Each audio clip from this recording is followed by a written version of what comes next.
Good morning. Morning. কি হলো, মন খারাপ? কে বললো? আমাকে বলার দরকার হয় নাকি? আমি তোমার গলা শুনে বুঝতে পারি না? হিয়া, উজান, তুমি কাজের জায়গায় আছো, কেন শুধু শুধু এইসব কথা বলে সময় নষ্ট করছো? হিয়া, আমার কথাটা বোঝার চেষ্টা করো প্লিজ। হিয়া, আমার কোনো উপায় ছিল না, এমার্জেন্সি কেস ছিল। আমি কি তোমায় কিছু বলেছি? আমি কি জানি না তুমি কতটা ব্যস্ত? তুমি না গেলে কত বড় ক্ষতি হয়ে যেত। যদি বুঝতেই পারছো তাহলে কেন রাগ করছো?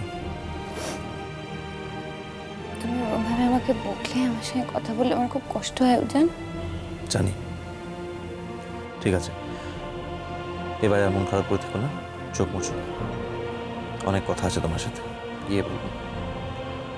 আর আমি ফিরে গিয়ে তোমার সঙ্গে একসঙ্গে চা খাবো। এখন রাখছি। কে?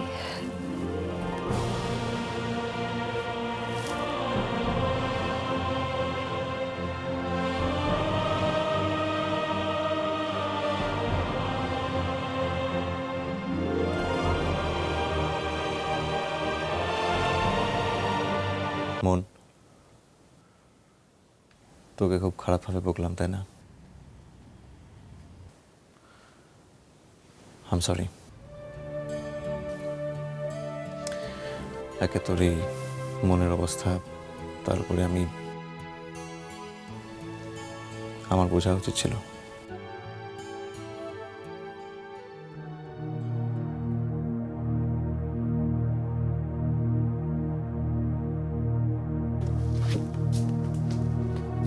স্যার, স্যার একটু আসবেন তাড়াতাড়ি।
গুণদা, মা কেমন আছে?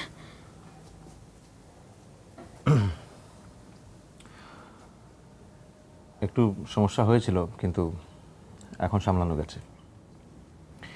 আরে, তুই কিছু খেয়েছিস? মায়ের কি হয়েছিল? একটু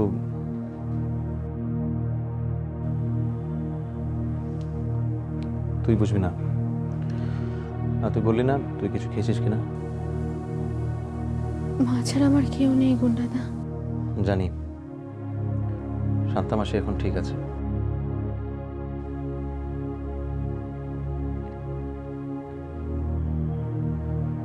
মন, বলো। চল কিছু খেয়ে নিবি। তুমি আমাকে সব কথা বলতে পারো গুন্ডাদা, প্লিজ কিছু লুকিও না। না, লুকোবো কেন? আমার কেন জানি মনে হচ্ছে তুমি কিছু বলতে চাইছো, কিন্তু বলতে পারছো না। সেরকম কিছু না। গুন্ডাদা,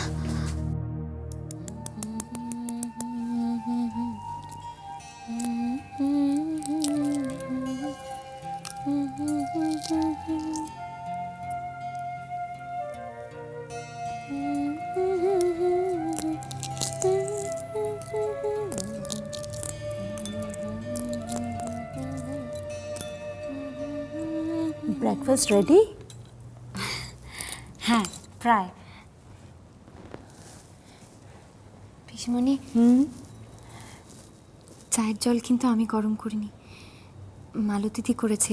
ডিম সেদ্ধ মালতীদি করেছে, আমি আগুন ছুঁইনি। মা, এই তো লক্ষ্মী ও, এত আয়োজন কার জন্য? ও ফোন করেছিল, বললো এক্ষুনি আসছে, একসাথে চা খাবে। সেই জন্যই ভাবলাম যদি বাহ, বেশ করেছো। পূজা দেখলে খুব খুশি হবে। সেই তো ছোট্টবেলা থেকে সমস্ত রান্নাঘরের দায়িত্ব তো কাজের লোকের ওপরই ছিল। কখন যে কি খাচ্ছে কারো খেয়াল করার সময়ও ছিল না। অর্ধেক সময় তো স্কুল কলেজ থেকে এসে খাওয়াটাও জুটত না। হয় টেলিফোনে অর্ডার দিয়ে যত ওই অখাদ্য কুখাদ্য খাওয়া, আর না হলে শুকনো মুড়ি, বিস্কুট, কাঁচা পাউরুটি এইসব খেয়েই পেট ভরাতো। আর আমি মাঝে মাঝে এসে পড়লে হাতে চাঁদ পেত। তখন কত রকম বায়না, পিসিমণি ব্রেকফাস্টে এইটা করো, ডিনারে এই স্পেশাল রান্নাটা। আর একটু করে সাজিয়ে গুছিয়ে যদি দিতাম কি খুশিটাই না হতো। জানো হিয়া, ছেলেটার অনেক ছোট ছোট শখ, ভালো লাগা, আনন্দ আছে যা কোনোদিন পূরণ হয়নি। তুমি শুধু ওর এই দিকটা নজর রেখো।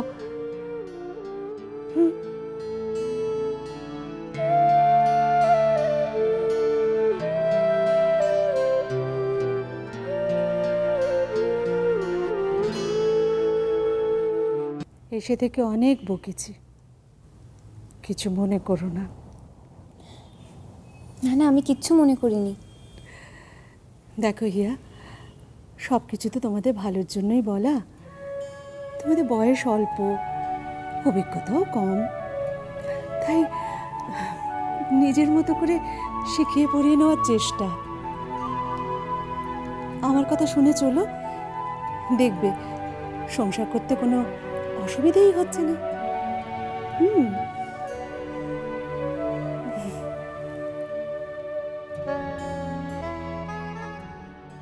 বন্ডাদা বলো না আমাকে, আমাকে তো সত্যি কথাটা জানতেই হবে। আমি জানি মা এখানে বেস্ট ট্রিটমেন্ট পাচ্ছে, তুমি মাকে দেখছো, তারপরে যদি কিছু হয় সেটা আমার কপাল। না, কপাল না, তোদের গাফিলতি। তুমি সব কিছু জানো তারপরেও? ঠিক সময় যদি আমাকে ইনফর্ম করতিস তাহলে সামনে আমার সেই আজকে এই অবস্থা হতো না। অ্যাটলিস্ট কিছু করার থাকতো। এভাবে এভাবে এভাবে এভাবে এভাবে কি না, মা কি আর শান্তামাসিকে আর বেশি দিন বাঁচিয়ে রাখা যাবে না। তুমি যে বলেছিলেন মার অপারেশনটা ঠিকঠাক হয়েছে। অপারেশনের পর হয়তো কয়েকটা দিন বাড়ানো গেছে, তার বেশি কিছু না। নিজেকে তৈরি করো, শান্তামাসি আর বেশি দিন বাঁচবে না।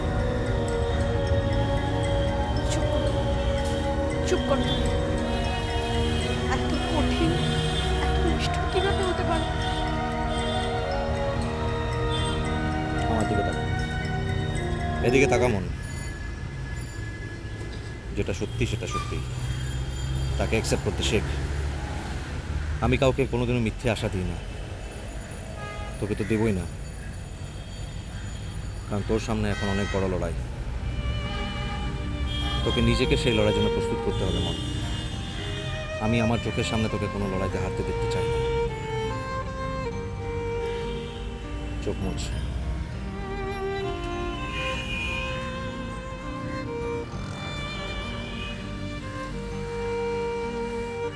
মন, মন, মন।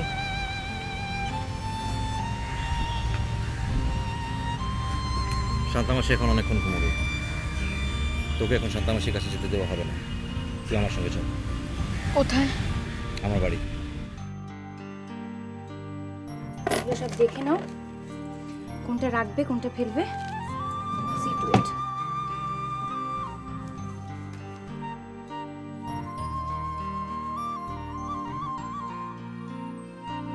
বলো গুন্ডাদা, মায়ের কথায় প্লিজ কিছু মনে করো না। মনে করবে কেন? এখানে আকাশ নীল।